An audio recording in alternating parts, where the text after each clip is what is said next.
ხშირად ადამიანები ფიქრობენ, რომ სწავლა მხოლოდ სკოლასა და უნივერსიტეტს უკავშირდება და 30-35 წლის შემდეგ განვითარება და რაიმე შესწავლა უკვე გვიანია და რთული.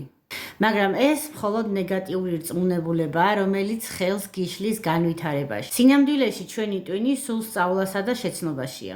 ყველაფერი, რასაც უსმენ, უყურებ და შენს გარშემოა, პირდაპირ ზემოქმედებს შენს აზროვნებაზე, ემოციებზე და ცხოვრებაზე. ამიტომ დააკვირდი, ვის ან რას უსმენ და რა განწყობაზე გაყენებს. როგორ ადამიანებთან გაქვს ურთიერთობა? აზრებს უშვებ საკუთარ ფიქრებში და ყოველდღიურ ცხოვრებაში. ეცადე ყოველთვის ის აირჩიო, რაც შენთვის სასარგებლოა. და იყავი ეკოლოგიური როგორც სხვებისთვის, ასევე საკუთარი თავის მიმართ.